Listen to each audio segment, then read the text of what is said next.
J'ai été élevée par mes grands-parents et quand il n'y avait pas d'école le jeudi, eh bien, ils m'emmenaient dans les musées. Donc c'est comme ça que j'ai découvert la peinture, l'art sous toutes ses formes. Mais je n'étais pas attirée spécialement par cela, donc j'ai fait des études tout à fait classiques de droit et de lettres. Donc, l'art est venu naturellement quand j'ai atteint les 30 ans, après un gros choc dans ma vie. J'ai eu besoin d'exprimer des choses sur la peinture, de faire passer des émotions. Ce qui m'importe, c'est ce que les gens vont ressentir en voyant l'œuvre, ce que ça va leur apporter, ce qu'ils vont en retirer pour eux-mêmes. Et si j'ai réussi à faire passer un sentiment, quelque chose, là, j'estime que j'ai réussi mon tableau.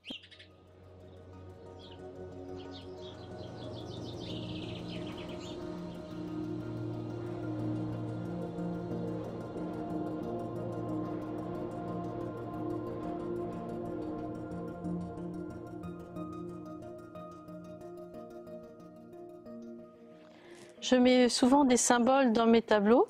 Alors bien sûr, ils peuvent être ésotériques parce que j'ai une passion pour l'ésotérisme, mais ils sont tout autres aussi.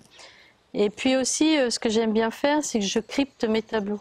Donc il y a des secrets dedans que seuls certains peuvent comprendre. C'est ma façon à moi aussi dans ma vie de passer des petits messages à des gens que j'aime, ou que j'aime pas d'ailleurs, mais ça me fait passer des petits messages.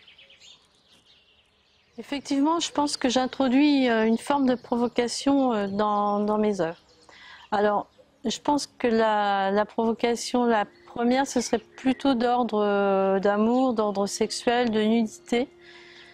À part ça, je pense pas que je prenne d'autres sujets et que je les développe de façon provocante.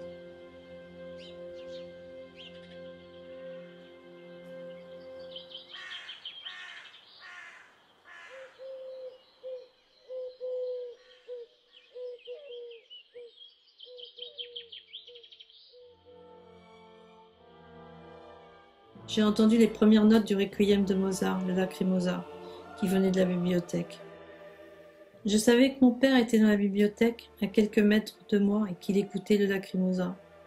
Comme souvent, certains soirs, quand la lumière baissait et qu'il restait enfermé dans ses pensées, ne parlant pas pendant des heures.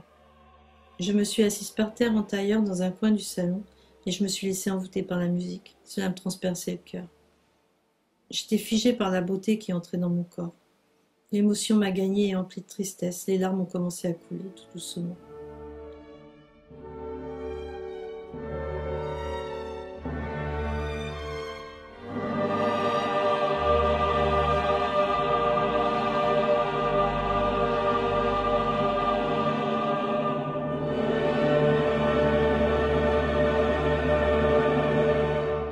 Dans mes œuvres, on retrouve des représentations divines.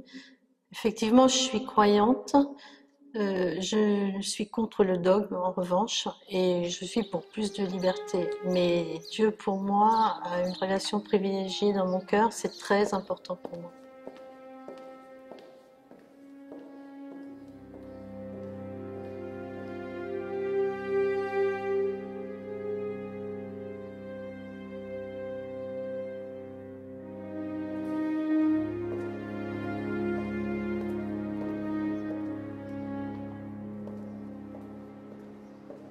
Le tableau sur lequel je suis assise sur une tombe est peut-être morbide pour ceux qui peuvent l'interpréter comme ça. C'était le jour de la Toussaint, donc j'étais sur la tombe de mes grands-parents et j'étais bien sûr en peine et je priais et je pensais à la vie après la mort. Voilà pourquoi j'ai fait un tableau, une scène de vie, un tableau le jour de la Toussaint.